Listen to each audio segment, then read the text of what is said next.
it's been a few years since I done seen my sister, April Melita. She done made it all the way from the A. You say what? You gonna say hello? You gonna say hello? Come on, man. You know I don't care about them people. She made it safe. You know what I'm saying? It's all good. It's all love.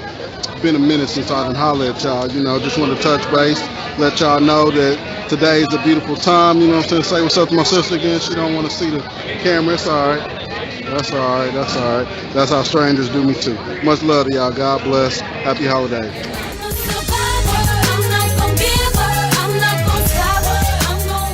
We are here with a very, very, very, very special guest. I haven't did an interview in a very long time, and it was important to me to do it with someone who has been a great impact on my life. She is a writer. She is a published author. She is a interior designer. She is a furniture refurbisher. She is a boss in her own right. She is a songbird. She is a great, great woman of God who draws people to her, and all of her family and friends look to her for advice. We are here with the great April Lee. How you doing? Hey, how you doing? I love the introduction. Hey, there we go. We got it. Right on. My pleasure. My pleasure. Took a little work to get on here, but we got there though. Yes, we did. You know, as the old saying goes, better late Yep, we got than right on. Well, I'm gonna just go ahead and hop right into the interview. And like I told you, we just gonna let it flow. It's gonna be as long as you want it to be. it. All right. So to start out, first share with me, share with the people where you were born, um, and just your early years upbringing to what you remember as far as how you got there and just like your early stages of life. Well, I was born in Columbia, South Carolina, and as a baby, I was pretty much brought to New York, New Rochelle, New York, and I was raised there. Um, I kind of, I don't know, kind of like a rough upbringing because my mom passed away when I was 5. So, yeah, I didn't have a bond with her after 5. So, it was kind of tough upbringing. But besides that, out of the household, I did have fun in New York growing Do up. you have like any memories of her life as a young age? Do I have any memories? Yes. Yes, I can remember her a lot of things about my mom at that young age. Um, Actually, she had sickle cell anemia. I hate to say I did remember some of the bad stuff Like what? of just passing out and coming back to and in and out of the hospital. Um, yeah, those were some hard times to remember. Do you have any like positive memories? Yes, of my Mhm. mom. Yes, I mean I was 5, so I was very close to my mom. You know, I was the youngest out of 3. So I was pretty much a mama girl because I didn't have a dad in my life. So that's why it was so hard when she passed away because she's all I was close to. I still was a mama's girl when she passed. And you said the youngest of three. What's the I- age difference? we all 3 years apart, 3 girls. One question I wanted to ask you, and this is something that a lot of people don't know, so don't feel bad or feel no way about it. But do you know how you got your name or who named you or where that came from?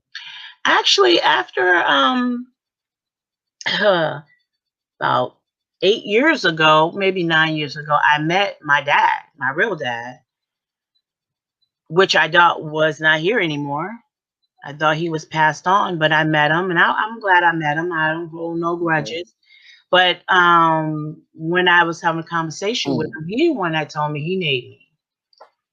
He named me and my middle sister, and he knew the whole name, birth, everything. So I know he named me. So that's where I got my name from. Actually, my middle name is Spanish. I don't understand that. I guess they like that name, Melita. There we go. So my dad That's named. what's up. I love it. I love it. Mhm. Because I always call you April Melita because I love it. I think I mentioned it to you.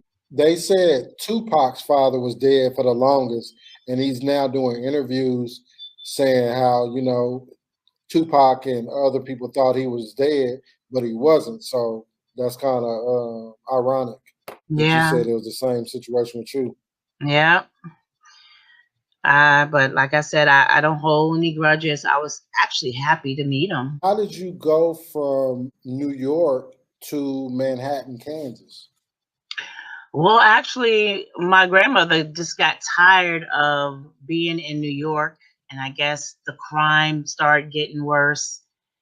All the drug dealing and the drug using around and all that. So she decided to go visit one of my aunties that lived in Kansas.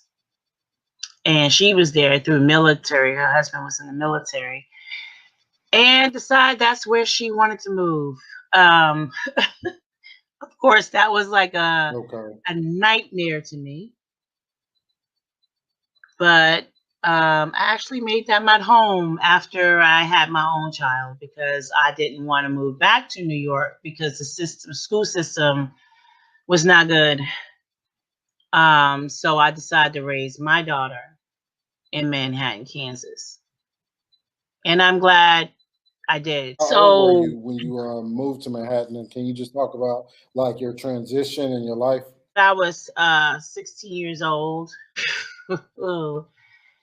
Yeah, it still was a rough time moving from New Rochelle, New York to Manhattan, Kansas, because I was not used to all the cows and all, no buildings around.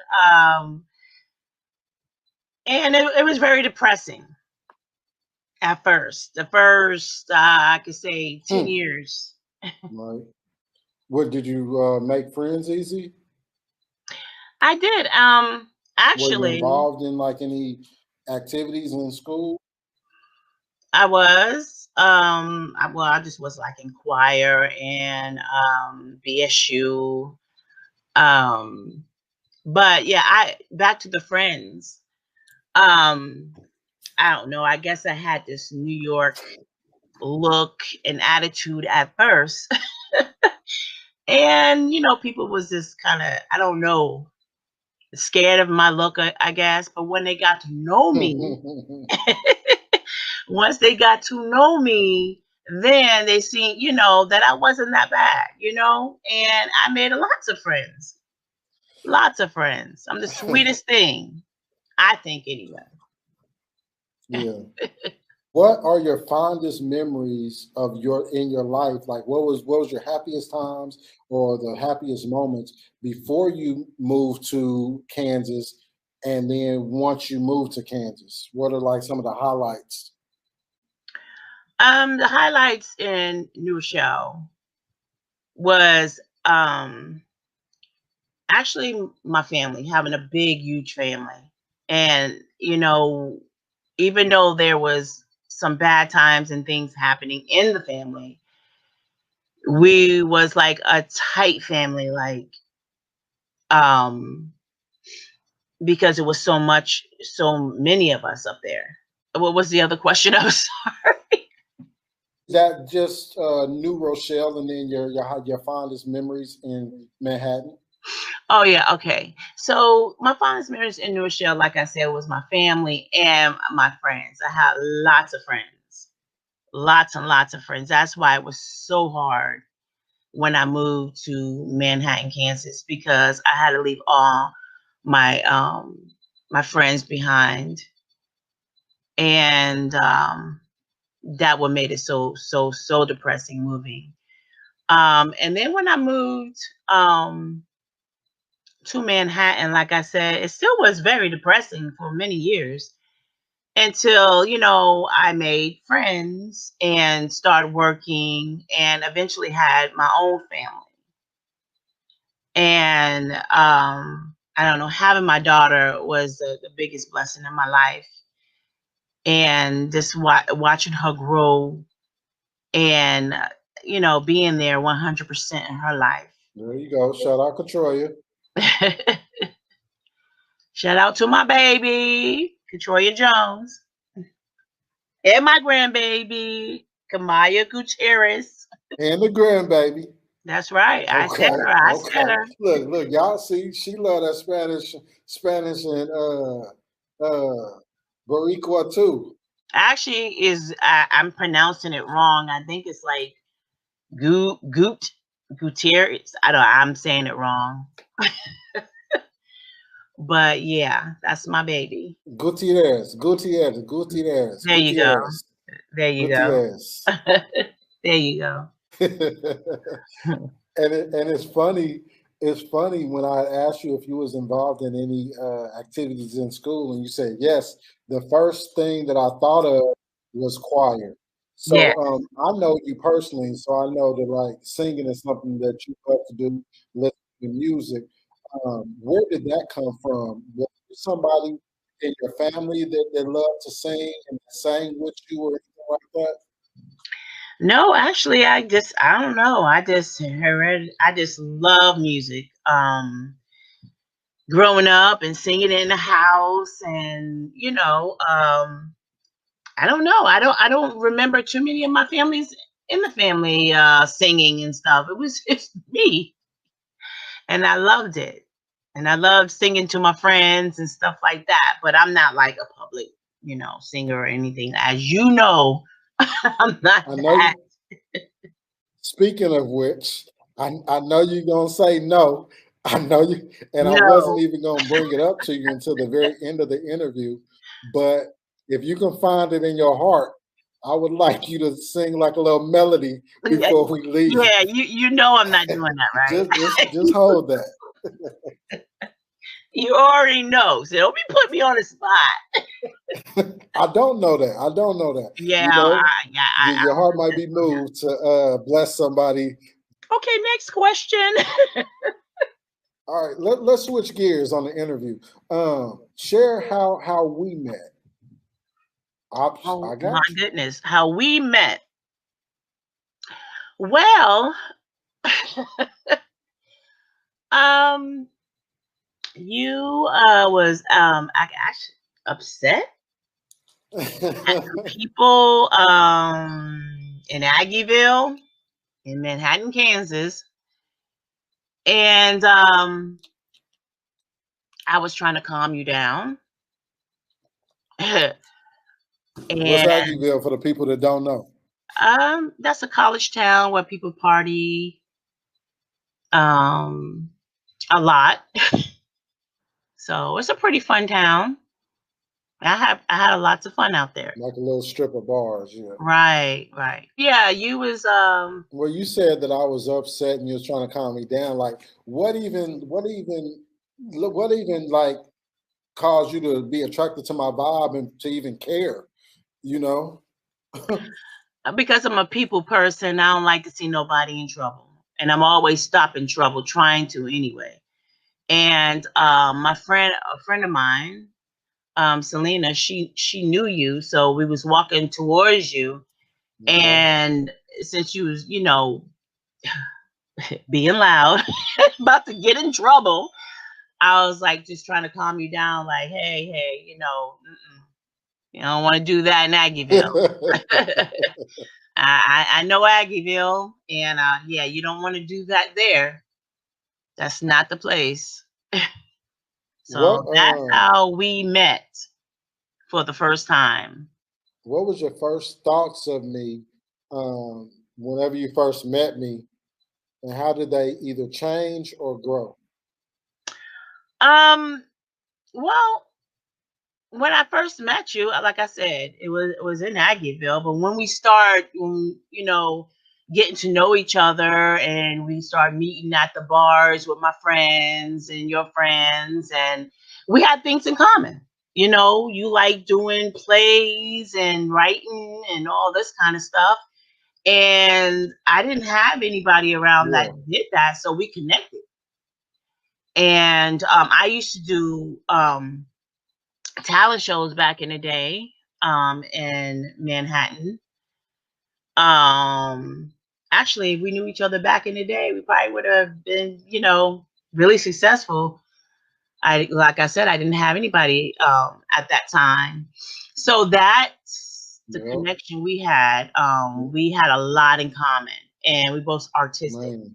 and that's how we had a bond. And I want to just shout you out. I mean, I'll probably do that throughout the interview. But yeah, you've definitely been a huge inspiration to me. You've been a huge supporter of me um, in my career and in my personal life. You know, you are one of the few people who have been consistent with your support. So I thank you for that. You know, I truly thank you for that. I appreciate you coming in 2008, coming to see my play, Justin Love 2, Addicted to Love. And I just kind of wanted to get your feedback. And this interview ain't about me. I'm just trying to start shifting the conversation into business, into arts and entertainment. So we about to go to your book next. But what do you remember about that play that you came to see, or that experience, or how did that experience influence you and the things that you were trying to do in your life? Well, when I went to your play, that was the first time me seeing your work, and I was really impressed. I was like, "Oh my God, he wrote all this and he's acting in it." And I mean, you had it down to the T. It was professional. I was amazed. I was amazed that you did all that by yourself, to be honest. And I was proud of you. That's what's up. And actually, what And you found out that I was legally blind. yes, I did, because you walked right Thank you. past us, and I'm like, I know he didn't just walk right past us. That encouraged me actually to write more, to start writing more. And I started going to the library, going places, going to the park and writing more. So that did kind of push Good, me to do good. more. It really did. I believe you published your book shortly after that, or you were telling me that you had some stuff written and you was wanting to publish it, and you asked me if I could type it up, or I might have even volunteered to type it up. But when did you know that you wanted to write a book? And so from the time that you knew you wanted to write a book to when you actually got it published, how long did that take? And what was that process like, as far as like the highs, the lows, the frustrations, the satisfaction of completing it? Okay. First of all, I it's more like a novella. It's like two short stories in one. Um, and even though it's a small book, man, it really it was a lot of work.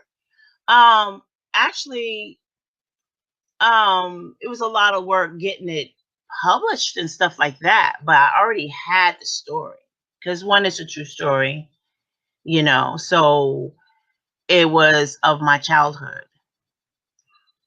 So that story was already written, in me. So like I said, that one wasn't hard to write. The other one, Okay. I like the kind of like sci-fi um story, so it's more like a horror story. Maybe it shouldn't have been in the same book, but I wanted to get it published, and it made me feel just so good to get it done. And next one I won't rush as much now that I know I can do it. But it was difficult because it was my first book. And I'm so so so proud of that book. And like I said, one was a true story. And sometimes you have to get things off your heart Me too. to move on in life. And it really, really helped my soul get over some things in my past from that little story. And actually, it helped a lot of other people that I was so amazed by. Like, they started telling me their Mm. stories, and I'm like, wow, this little story helped a lot of people that, Hallelujah. and they told me that. And so, yeah, I'm so proud of my book. And that's Childhood Nightmare slash Bad Karma. And I'm so proud of you as well. Thank you. There you go. I was just about to, literally, I was just about to say, tell the people the name of the book and tell them where they can purchase the book. Well, you can purchase anywhere. Just type up my name, and I mean online. You can get it anywhere. You just type up Childhood Nightmare slash Bad Karma, or you can type April Melita Trap, and it'll pop up. So, I mean, you can get it online anywhere. Back in the day, it was only a few places, but now it just pops up, so you can get it online. Okay, cool. And I'm gonna read the synopsis because I'm sitting here holding your book right now. So I'm gonna read the synopsis of the book. I see we got a couple people watching. Feel free to type any encouraging words that you want to in the chat. If you all have any questions for April, type them in the chat. And if anybody who's watching this wants to donate and be a blessing to April, her Cash App is right on the screen up under her name. It's $ April Trap with two P's. So feel free to send her a Cash App. Feel free to Google Childhood Nightmares Bad Karma. The synopsis for Childhood Nightmare is young lady with three young girls. She passes on and leaves her children behind with family members. Then life takes a turn for the worse for her three girls. Bad Karma, the second short story. A family of six lives in a big farmhouse. This family has four boys whose ways of having fun doesn't last too long. And karma is not always good for everyone. Now, you said the two stories don't go together, but I think that they do, and it's perfect because they represent your first book. And so the fact that it's your very first one, um, it's whatever you want it to be. Take me back, and I'd like to apologize to you in front of everybody for not being able to attend your book signing. But take us back to that moment and just share your experience for your book signing. Oh, my book signing. Oh my goodness. I felt like a celebrity for some reason. I mean, it was great. It was great. I did have a lot of people come out and support. I was There amazed you for, go. little old Manhattan, Kansas. They was there representing me. So that was great. Um, to explain the first story, yeah, it was about my upbringing. It was some things that was happening um, in the family. It's kind of hard to talk about. That's why I had to write it. But yeah, it was some unpleasant things that took place. And Yeah, and just only talk about what you feel comfortable with. well, yeah, it was like I said, in a lot of other families, I know this is going on too. Um, but yeah, it was some unpleasant things that happened all the way from when my mom was in the hospital, her boyfriend, and then after that, telling my relatives that what happened with that, and carried on with more family members in the family. And it really didn't get resolved. It just, it happened all the way up, and it was torture. But I'm a better person because of it. And yeah, that was the first story. And about, my mom passing, and us three girls was living with my grandmother. And yeah, it gets it gets more deep in that. You gotta read the book. And the second story, That's something that's very common mhm, um, in the world in general, but especially um, in Black families. yes, yes, and all the the abuse, the physical and the mental. Um, you Because it know, happened with people in my family also. yes, told that you're not gonna be anything. You think you're better than everybody else, and actually that just made me push to be the best I can be, the best I can be. I mean, I'm still It's trying to do funny you said that because I was just about to ask, how did that type of pain, that type of tragedy, that type of heartache push you to to strive for to be great and to do great things? because I don't. I did the opposite. I did the opposite of what they told me I couldn't do. I don't know. Maybe I'm stubborn. Okay. What they told me I couldn't do, I did.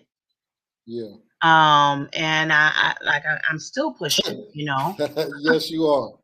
I'm still pushing. I still try to do everything I want to do in life. We only got one life, just one life. So whatever you feel you want to do, give it a try. You know, You that's my know that's motto. right. You're an Mhm. extremely artistic person. You somebody that has a lot of different talents, a lot of different things that like interest you to stimulate your mind. Um, so how did you come up with the name for your business, Melita's Reflection Design, and just doing the different arts and crafts, and now you're expanding into paintings to doing stuff with furniture. Like what what inspired that, and how did you grow and keep getting better at it? Okay, well, I always have been artistic ever since I was young. But what made me really, it's more like a mental thing for me, stress relief, because um, at the age of 29, I found out I had lupus. And Yeah. yeah, I came a long way with that. But and I just couldn't sit and take that. I mean, it took my profession away that I really wanted to do because I couldn't work the hours anymore. So I just started doing all kinds of stuff. I started using, I couldn't sit, so I became this entrepreneur. If I can't make money that way, I got to make money another way, because I'm not going to sit and fail.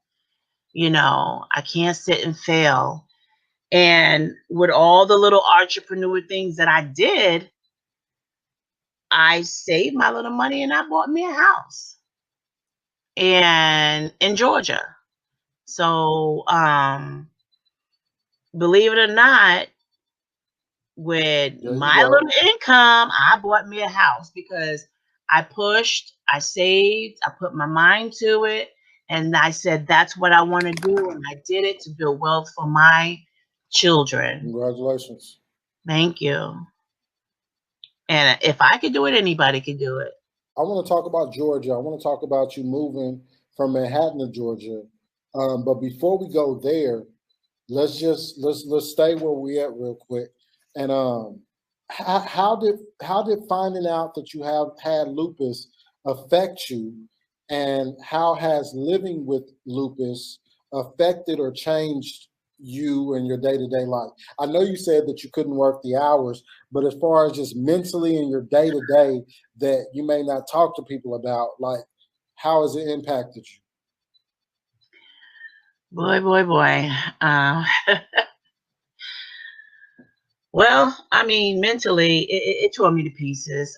I'm just grateful that I had a lot of friends and family that supported me, and it was there for me. And I'm apologize now to the people that was there for me because I had to lean on them. I tell you, oh man, it wasn't for them, I would not be here. And God, but my family and friends that was there for me. Thank you, thank you, thank you, because you really need a support Yeah, team. You yeah. know, when I found out about lupus in Manhattan, Kansas, they really didn't know what it was. You know, they it was no really no support team. It was no nothing until I moved to Georgia, you know. And I mean, when I moved here, it was a big support team, and it was known here, because it affected a lot of people of color, and a lot of people of color live in Georgia. You told me for years and years and years and years that you wanted to move after your daughter graduated. You was gonna move. You was gonna pursue your dreams and follow your life. Um, what what got you to finally make that decision? Because to my knowledge, you moved there without knowing anybody, and most people don't have that type of strength or that type of self motivation. Yes, TJ. Only thing I can tell you is God. God. God did this because I don't know what else it could be but God. Hmm. Okay? I didn't have much money. I saved my coins, the little that I had, Yeah, my little old yeah, income, that's all right. and I did have a few friends here. Haim, Haim and her husband, her family was here, and that was my number one supporter. Thank you, Haim. I love you, girl. But yeah, Okay, yeah, I that's came right. and I visited a few times, and I'm like, this is the place I want to be. Hey, Hang, love you, girl. It was like, to me, a little of New York and a little of Kansas, what I was used to. So I looked for an apartment that I can Yeah, afford, that I thought I can afford. yeah. It, And God, like I said, helped me do that because I don't know. I don't know what I would have done without God. It was Him because I had no one else. It was just God and me. And I moved out here and got a job, and it wasn't even a good paying job. I just took a any. lot of people want to move and pursue other things. Was it one final straw or one thing that made you say, okay, I'm just doing it. I'm doing it this year. I'm doing it now. Yes, I was ready to leave Kansas. I think I did my time there. I was ready to go and expand, and I just couldn't be in Kansas for the rest of my life. And I wanted to see things and explore and go places, and I wanted to have an opportunity to buy a house. Yeah. And like I said, I didn't have a big income, and I knew I couldn't buy a house in Kansas. And so I moved and prayed, and I got the opportunity, and I took it. Okay. It wasn't easy. I can't say it was easy. It was a process buying a house. Buying a house is not easy, but I did it. I did it. And that was one of the reasons why I wanted to move to Georgia. can you share with the people, because I remember several conversations we had about you going through the process of buying a house and you being extremely frustrated with things not working out how you wanted it to, how you thought it would. Can you just share with the people listening just the many failures, the many obstacles, hurdles, and how long it took, and how you felt when you finally accomplished it and bought your house. Yes. It was very frustrating to me because everything was online. And I guess I'm old school. You can call me old school now. My grandbaby does. um, it was just the online process. I wasn't used to the computer and all that kind of stuff, and everything was online. And because I was crying to you on the phone, like, how do you do this? How do you do this? And yeah, Yeah. that was the biggest thing for me, is doing If it everything was up to you, online. you just send letters in pigeons. But right. Shoot. Yes, or be just on the phone, but it wasn't like that. And it took me about maybe a year and a half. And I was ready to give up. I was ready to give up because it was a long process. But Mm. oh my goodness, when the time came and I was signing that dotted line, it felt so good. It was nervous. I was very nervous, like I was signing my life away. But after, just moving into my home and sitting in my house and looking around, like, I did this. Like, how did I do this? God, that's all I can say is God. Because I did it all by myself. And I'm not proud of that. I mean, I wish I had a husband. I'm not saying, I didn't Look, wish I had a husband, it would be easier, but I'm proud I did it by myself. you brought up God a couple times, well, several times, and my question for you is: have you always had the relationship with God that you have now? Have you always openly talked about God?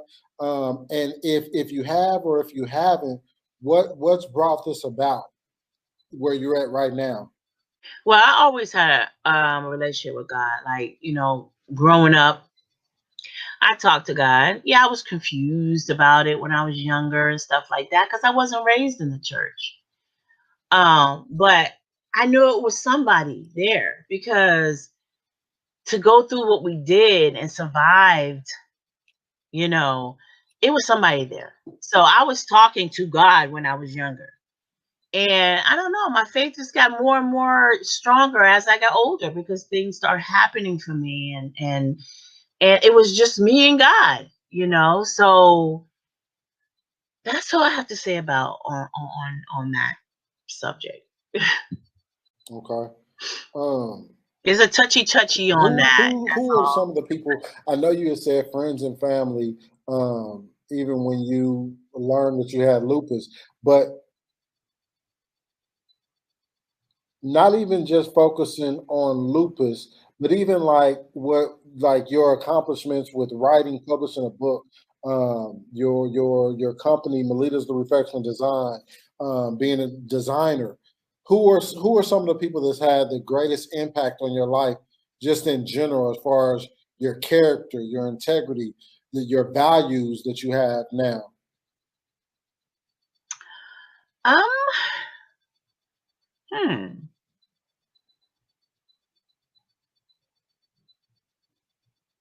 Oh God, that's a hard question, TJ. Because I pushed myself. Um, I mean, Big sister, maybe. I look up to a lot of people. Yeah, both of my sisters, they are strong, strong women, and they been through a lot, just like me. I mean, a lot. So I do look up to my sisters. That's a hard question. what are, and then if you think of somebody later or people later, then don't hesitate to shout them out. Like I said, I still got this delay on my end. What are some of your short term goals that you want to accomplish as far as like publishing more books? How do you want to grow your business? Like, what are some of your goals in the next 6 months to a year Okay. or two? My goals are, I want to publish. I got actually like 3 or 4 stories already written.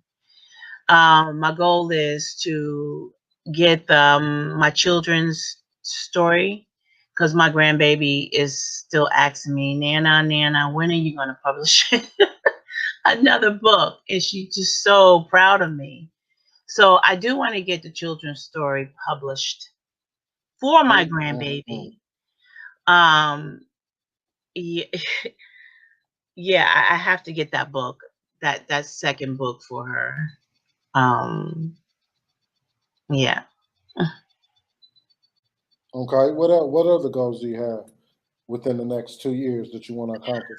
I know you got some more. Oh yes, there is. You know it. um, I want to get more into real estate. I do want to actually rent my house out and buy another house because Mm. everybody's getting up there in age, and I don't like these stairs. But yeah, I want to rent mine out and buy another home. Just get more into real estate because that's where the money's at. It really is. Builds wealth for my family. Yeah.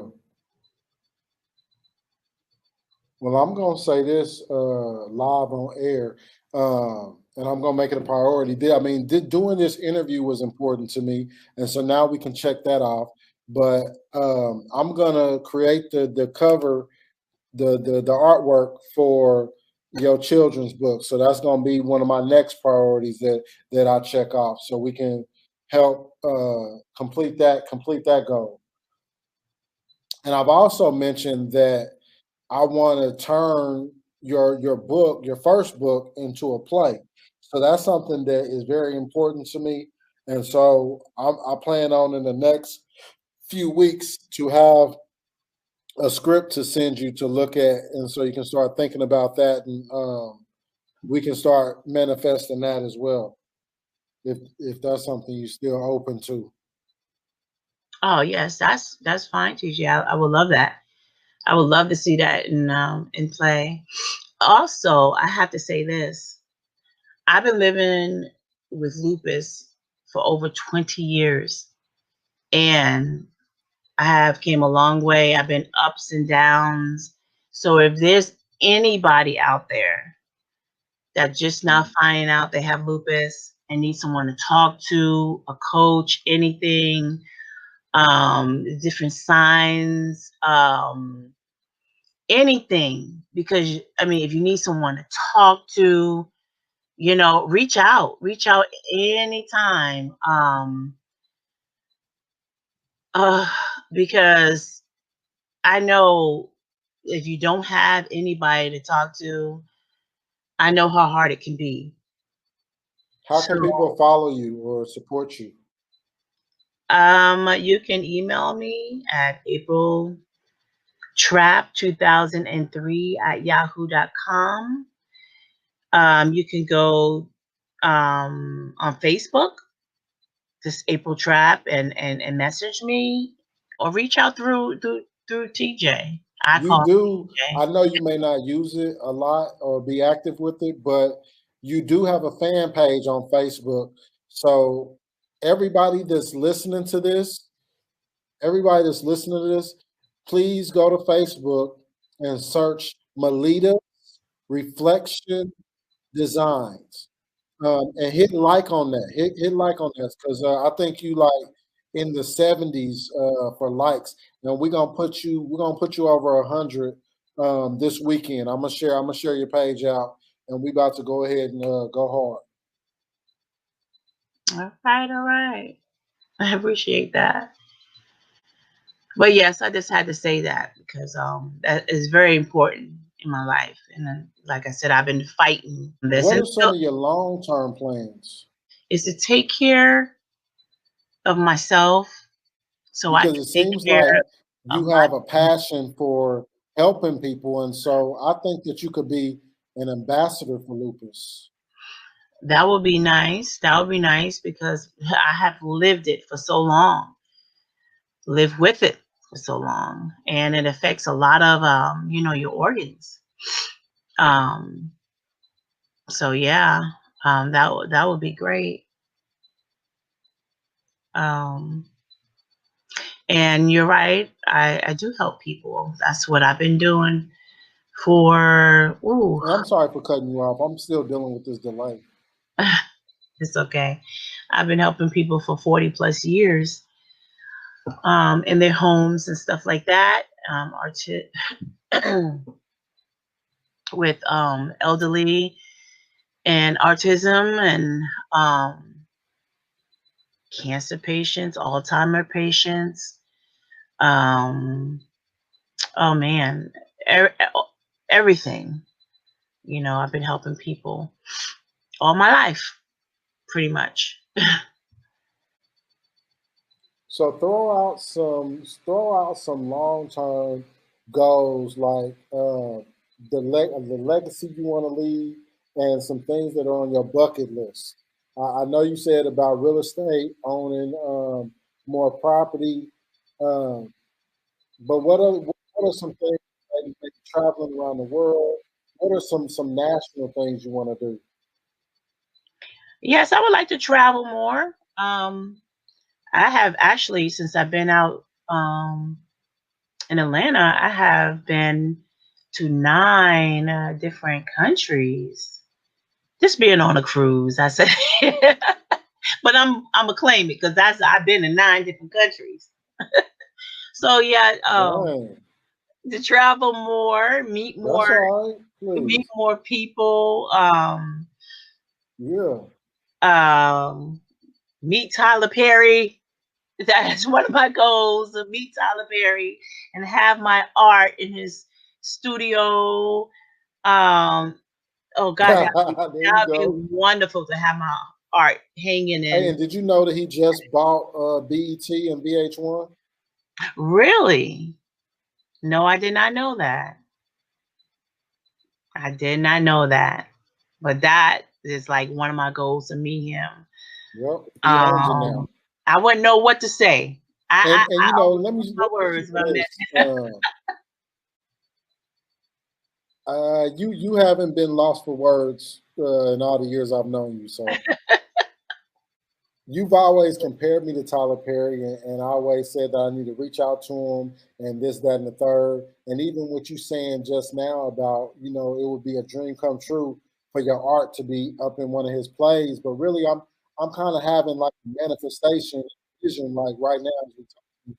And I believe, you coming to my first play was symbolic. Me helping you with your first book was symbolic. And I believe me turning your first book into a play is going to be even more symbolic. And I wanna produce it in Kansas, and I want to produce it in Georgia. So I want to do it here first, where I got more resources, and then I want to come out there and produce it there. And I just got a feeling that we're gonna cross paths with him. I really do. I Mm, really do.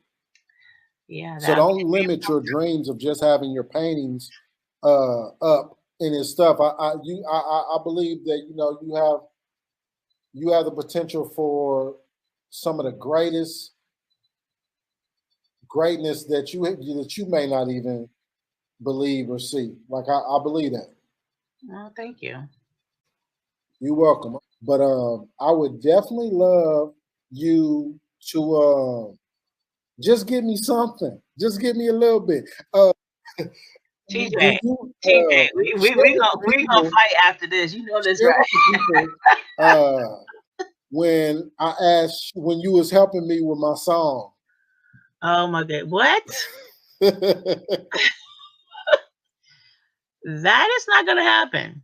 Okay, because you was being share with the people P there. Diddy on me. You was going P Diddy on me, and I'm like, look. Yeah, you know that's not happening, DJ. You might think I have a good Do you voice. remember how the hook You go? might think I have a good voice, but the world might not think Do I have. you remember how the hook go? That's all I'm No, asking. I don't. Uh-uh.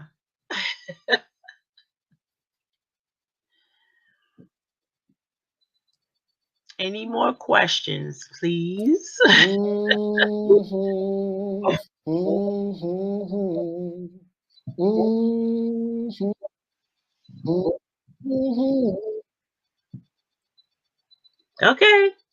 I'm trying to motivate you, Yeah, but it's all good. it's not gonna work. It's not Give me some final words. Give me if you want a message, like talk to your daughter and her generation. Then give me a message for your granddaughter and her generation. And finish it up with your sisters and y'all generation. Just any type of advice or words of encouragement that you could share. mm, okay. I'll try. For my daughter's generation, oh boy, they have to stay off the social media, trying to prove to themselves that they're better than the next, keeping up with the Joneses.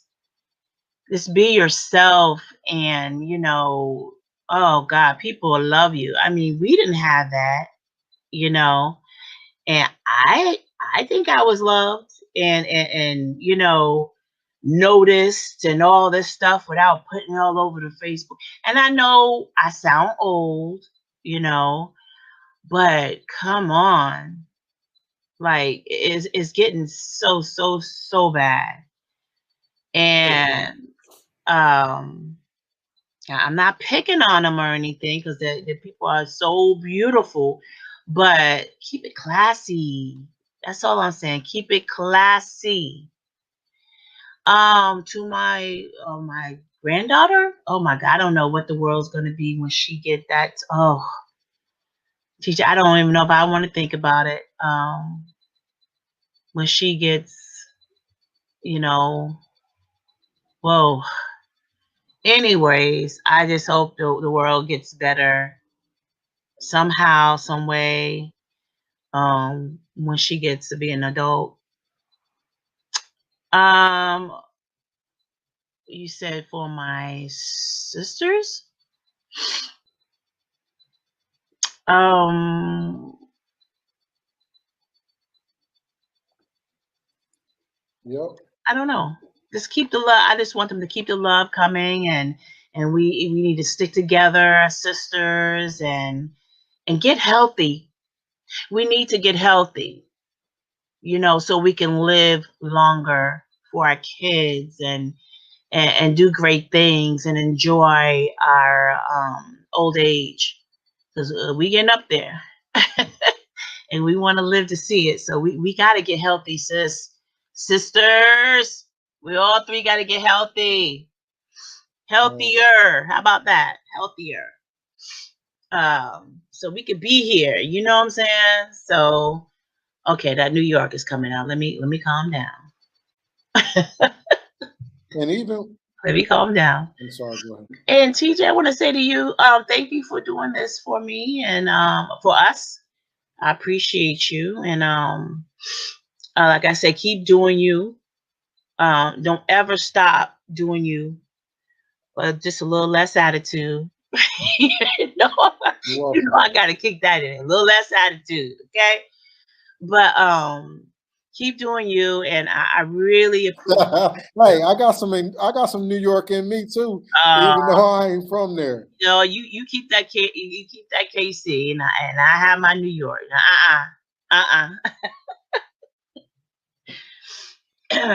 But yeah, like I said, I appreciate you. And Man, please, I can claim New York, man. I done done no, you some pretty can't. big No, things. you can't. No, you can't. After a while, they're not gonna let me claim New York. Please, the Apollo Theater invited me to come there and paid for me to come there at 17 years old. I'm gonna claim New York, Okay. please. All right. Where I got my first break. But yeah, my bad. I didn't mean to cut you off. I asked what I asked about the daughter's generation, granddaughter's generation, and your sister's generation because the stuff that you talked about is stuff that applies to the generation, not just to them. So even when you're talking about keeping it classy, not living for likes and stuff, that's a generational issue. You know, when you're talking about we got to be healthy, that's a racial generational issue. You know, in Yeah. this world of technology, we all have gotten lazier. We all have gotten a little bit out of shape. You know, and so we gotta put forth effort to really not be average and like the majority of people. Yeah. Yeah. You're right. Oh, I got a good question. Um, what is some advice you would give your younger self? Ooh.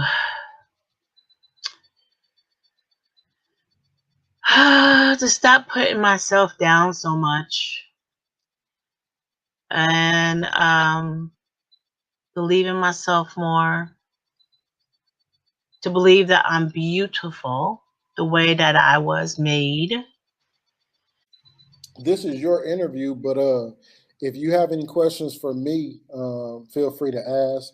Um, if there's anything that you need from me besides uh, getting the artwork done for the cover of the book, getting the script done, if there's anything that I can do to help you in the day, short term or long term, this is a great opportunity to put me on the spot and to ask and hold me accountable. Yeah, what about that? Like, no, I'm just kidding. Um, I'm not gonna put you on the spot, TJ. Um, but yeah, you're supposed to do some pictures for me last year. What happened to those pictures? I'm gonna tell you exactly what happened. You said you thought we wasn't friends no more. Stop it. That's what happened. Stop.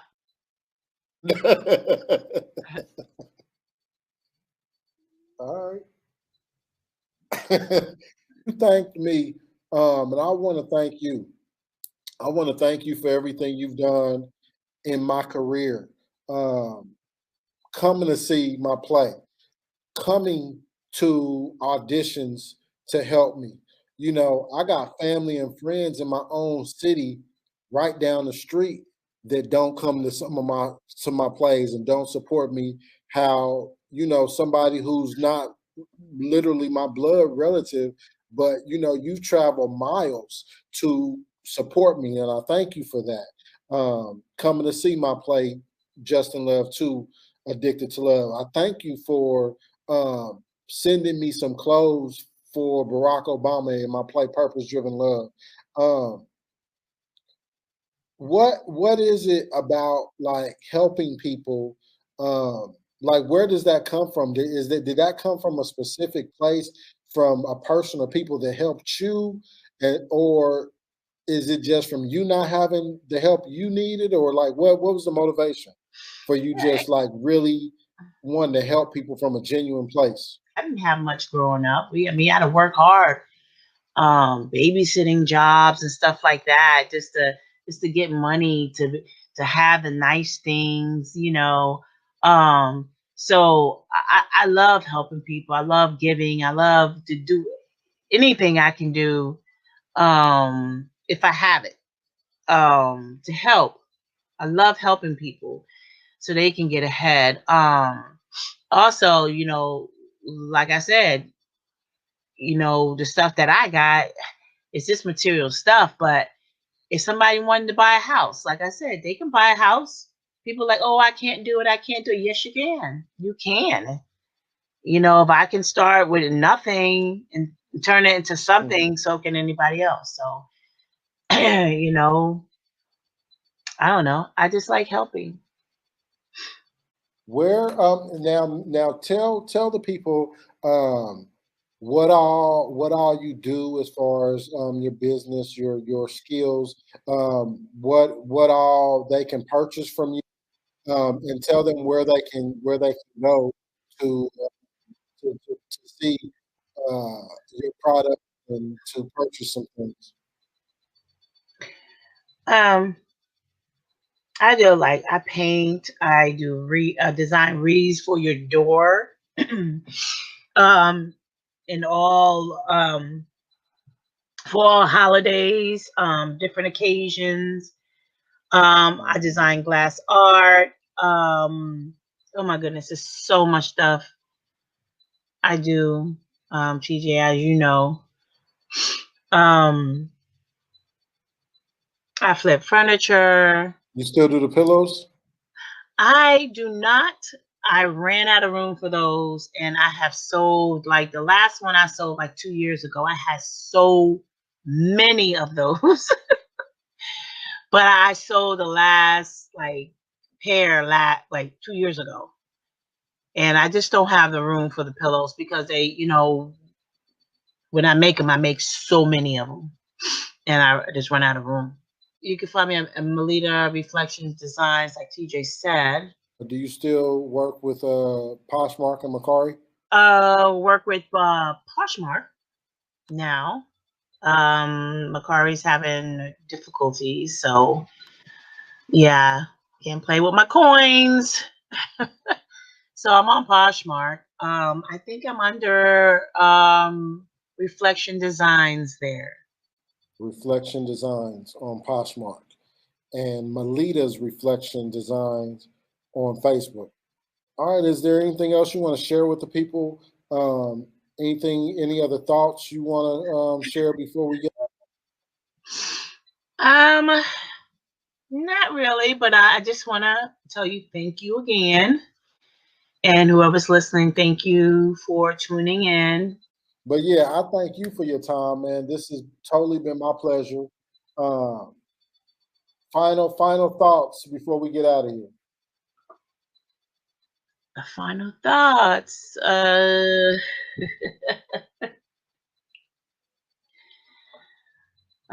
Just keep your head up, people, and get out there and accomplish those dreams, and live for today, because we're not promised tomorrow. We are not promised tomorrow. I just went to 2 funerals back to back in my family. So please, True. please get out there and get some things done that you wanted to do off your bucket list or your dreams, or go on that cruise. Spend the money. Go ahead and spend the money and go on that cruise, or do whatever you want to do. Get it done, because we are not promised tomorrow. One love. Absolutely. Absolutely. Thank you, Miss April Melita, for You're your welcome. time. Thank you for your love and your support. And the best is definitely yet to come, for real. All righty. Thank you so much. Let me ask you this. Is there any what's your favorite song? TJ, I don't have a favorite song. I love music. I love all music. I love hip hop, rap, country. I love it all. So I don't have a favorite song. Can you think of what song has influenced you, inspired you the most? Or if you're having a bad day, what's your go-to? Is there any song that stands out? Beyonce, I'm a survivor. Or it's not Beyonce. It's the group. I'm a survivor. Yeah. Destiny Child. All right, you got anything else you want to say before we get out of here? That's about it. Thank you, everyone. We're gonna send them out like this. Hello, it's Tucker. Let me be the first to wish you all a happy Independence Day. I'm here to say our generation has the power to make our own destiny. Today's global gathering is not about charity, but about humanity. So let's all come together as one and make poverty history for once and for all. Speaking of destiny, it's an honor for me to introduce to you a phenomenal group of independent women, Destinies